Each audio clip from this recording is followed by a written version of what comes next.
C'est un matin comme tous les autres à Sablonnières-sur-Tôle.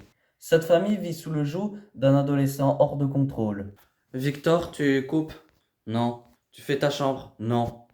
J'estime que tu ne fais rien de la journée, donc un minimum c'est de faire ta chambre. Mais je m'en fous de ce que tu veux. Allez, tu ranges ta chambre. Non! Regarde le bordel qu'il y a. Fais ta chambre.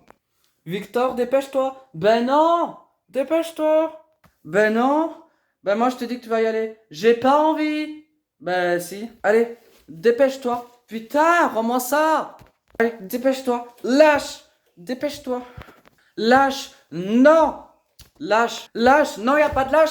Putain, tu veux que je me lever ou quoi? Lâche ça. Lâche. Lâche, je te dis. Putain. Dépêche-toi, descends. Descends, dépêche-toi. Non. Dépêche-toi. Non.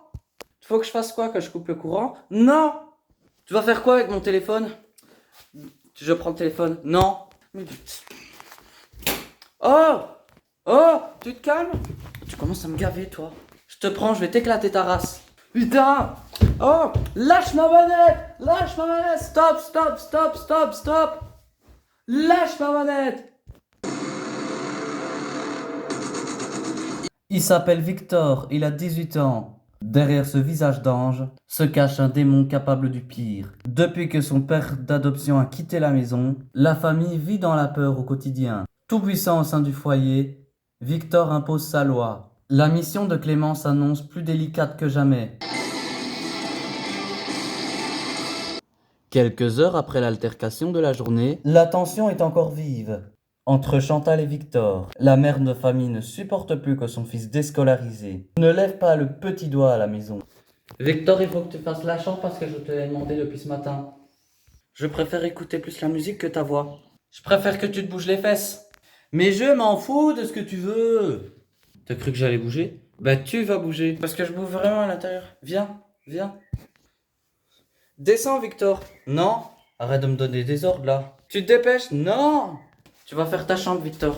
Chantal, qui s'occupe seule de ses 3 enfants, se vit à faire preuve d'autorité sur ses enfants. Face à Victor, un sentiment d'impuissance. Ouais, là tu cherches, là tu fais la meuf lourde. Fais ta chambre, fais ta chambre. Mais je m'en bats les du ménage. De merde. Ben tu vis chez moi donc tu respectes. Ouais, bah t'englandes pas une. Mais j'en ai rien à foutre, ton ménage de mort. Je te le prends, je te mets dans ton ménage. Je te demande une chose, c'est de faire ta chambre. Si t'étais scolarisé, machin, j'en aurais rien à faire. Mais rends-toi utile. Fais quelque chose de ta vie, bon sang. T'en cales pas une. Donc là, ça fait depuis 1 an que Victor n'est plus scolarisé. Tu vis dans ton monde de bisounours. Je suis bien là-haut. Bah le jour où tu tomberas de ton nuage, ça va faire drôle, hein. Eh mais tu vas prendre 30 ans à me faire chier avec ton boulot à la con là. En fait, je me lève, je fais rien. Je joue à la console. Perché sur sa mezzanine, l'adolescent tient la dragée haute à toute sa famille. Ce jeune homme a pris son nom de chef, et en petit despote, il a choisi la méthode radicale pour asseoir sa toute-puissance, faire régner la terreur. Et là, qu'est-ce qui te ressemble là-haut? Moi, j'ai pas envie que mes enfants te ressemblent. Je veux sortir.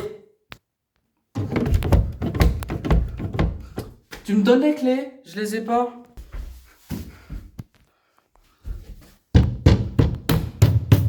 Ouvre là ta putain de porte!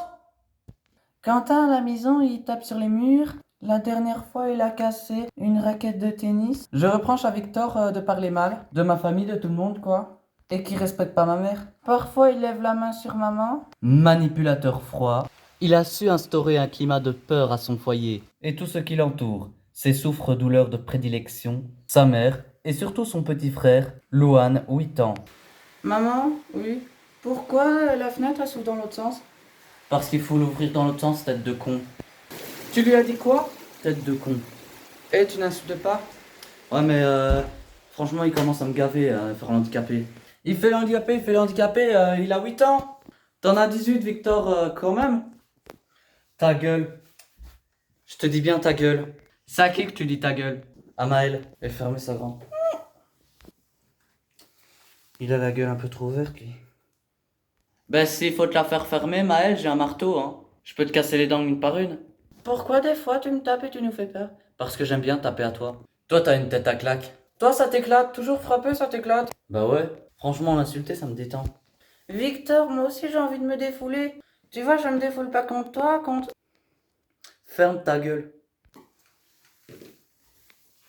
Victor, je crois que je vais t'appeler handicapé aussi. Hop!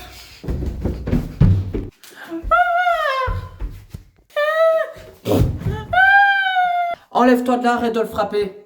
Pour comprendre cette métamorphose, il faut remonter le fil d'une histoire familiale tourmentée.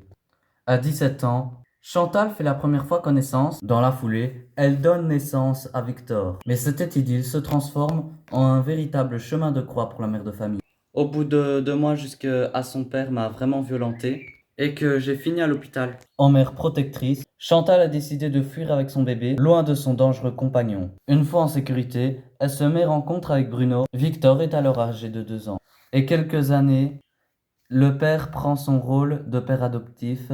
Il ne fait aucune différence entre Victor et ses 2 enfants que Chantal lui a donnés, Larisaline et Maëlle. Malheureusement, après 10 ans de vie commune, Chantal et Bruno se séparent. Elle tente de refaire sa vie avec un autre homme et donne naissance à Attilian, âgé de 6 mois, en vain. À cette époque, Victor est en pleine crise d'adolescence. Il ne digère pas le départ de Bruno, d'autant que son père biologique l'ignore totalement. Et maintenant, Clément n'est plus qu'à quelques kilomètres de leur maison, car évidemment, un effet anodin risque de mettre le feu aux poudres. T'arrives d'où? Du terrain de crosse? Et c'est normal que quand je te réponds, que je t'appelle, tu réponds pas? Bah oui. Et tu trouves ça normal? Bah pour une fois que je m'amuse, vous me cassez les... Ouais, bah t'avais qu'à me répondre. Bah. C'est bon, si j'ai pas envie d'appeler, j'appelle pas, c'est bon, tu vas pas m'obliger. Si t'es obligé, t'as des obligations. Non, non, non. Et pour de la peine, t'as une table et la vaisselle à faire. Mes couilles. Eh, pardon? Y a pas de mec? Bah si. Y a pas de mec? Bah si. Tu profites des gens? Non, je profite pas des gens. Tu profites des gens? Je profite pas des gens. Tu profites des gens? Je profite pas des gens! Cette fois, elle décide de confisquer son téléphone portable. Donne-moi ton téléphone. Non. Dépêche-toi. Non. Allez, donne. Non, lâche. Lâche. Non, je lâche pas. Allez, dépêche-toi. Donne le téléphone. Non. Non. Donne le téléphone. Allez, donne. Casse-toi. Lâche. Encore une fois, il a fait preuve de violence extrême envers sa mère. Heureusement, Clément n'est plus très loin. Il a décidé de visionner préalablement les images de Victor dans ses excès de colère. Notre éducateur arrive sur place. Chantal et Victor n'ont pas été prévenus de l'arrivée de Clément. Face à cette invitée surprise, comment vont-ils réagir? What? Il est où? Par les marches là. Victor, tu peux descendre? Perché sur sa mezzanine, Victor ne comprend pas l'arrivée de Clément. Oh l'enculé. Pardon? Enculé, c'est ça que t'as dit? Non, je me dis ça. C'est ce que j'ai entendu pourtant. Tu me vois, tu m'insultes, c'est ça? Non. Et pourquoi tu m'insultes? Bah, je t'ai monté. Et bonjour déjà. Bonjour qui? Mon chien, mon. Bonjour Clément. Ah ouais, là, tu fais moi ton malin. Je savais pas que t'étais là. Ah ouais, tu crois que je vais débarquer quand? Demain? Tu vois, quand t'es tranquille ta mère et que tu le mets dans les escaliers. Et j'ai vu les images, hein. Ouais. Alors, je vais vous dire un truc. Maintenant, vous préparez vos bagages et on s'en va.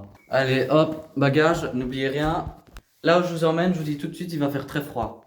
Prévoyez des pulls, des écharpes, des gants, des bonnets. Clément va les emmener dans un lieu tenu secret, loin de leurs habitudes et leurs repères. Objectif, tout changer pour prendre un nouveau départ. Avant ça, Clément a décidé de faire un arrêt dans un magasin de meubles. Clément décide de s'installer dans l'arrière-boutique. Face à eux, un écran à laquelle ils vont. Des scènes qui vont les concerner directement. Tac, maintenant vous vous mettez là et on va regarder ce qui se passe. Clément aimerait bien provoquer un déclic chez Victor et sa mère. Il a convoqué une famille qui semble pas étrangère. Ah, ça fait plaisir. Gaël, Vincent, comment vas-tu? Très bien. Je te fais une bise, toi. Gaël et son beau-père habitent Tamal. Il y a quelques mois d'ici, la violence rythmait le quotidien. Que des fois, les gens, ils t'osent pas te le dire parce qu'ils sont polis. Ah non, non, ah non, non, c'est toi qui as toujours raison. Ta gueule pour avoir raison. Je suis dépassé. Toi, y a pas que moi qui parle mal ici. Tu me casses les... Oui, et vous me cassez les... Et je vous dis clairement devant tout le monde, vous me cassez les... Suite à l'intervention de Clément, le conflit entre les deux hommes s'est éteint. La quiétude a pris le pas sur la violence. Alors ça va bien, la chambre est rangée? Non. On partage des moments à 2, à 3, à 4. Je vais vous laisser découvrir la vidéo. Casse-toi! Mais dégage! Je t'ai dit de lâcher mon téléphone! Lâche-moi! Lâche-moi! C'est une merde. Y a pas d'autre terme, c'est une grosse merde. Non mais à ce point-là, ce type c'est un moins que rien. Non mais franchement, réagir avec ma mère comme ça, je le ferai jamais. Alors si vous le voyez, vous vous sentirez comme... En fait, je vais lui dire calmement de ce que j'ai pu vivre. Et qu'est-ce que j'en retiens, qu'est-ce que j'ai amélioré. Allez, rentrez bien. Merci beaucoup. Et voilà, c'est terminé. C'était long. Ça a percuté. Est-ce que t'as envie d'avancer avec moi? Sinon, on va en rester là pour aujourd'hui. On va prendre la route. On va partir sur le bootcamp, c'est parti. À quelques kilomètres après, un bootcamp situé à Sagramol dans l'Amazonie. C'est dans ce bootcamp qu'ils vont aider à renouer les liens entre mère et fils. Une villégiature pour ces 3 jours à venir. Car à peine arrivé, Clément impose ses règles. Alors j'espère que vous n'allez pas vous bouffer le nez. Alors il n'y a pas de télé, c'est fait exprès. Alors je vous coupe du monde et vous allez réfléchir à ce que vous faites ici. Victor prend possession de ce qui est leur nouveau chez eux. L'adolescent montre des signes inquiétants de nervosité. Qu'est-ce qui ne va pas bien, Victor? Je sais pas. Ben putain, je vais pas bien, c'est bon. Ben tu vas te reposer, ça irait mieux demain. Non! Ben moi je suis bien. Ben c'est bien. T'iras crever en enfer. Je vais brûler en enfer? Ouais. Ah ben t'es vraiment pas sympa. Victor prend déjà ses mauvaises habitudes. Après lui a asséné des coups. Il s'attaque maintenant à sa mère en l'humiliant.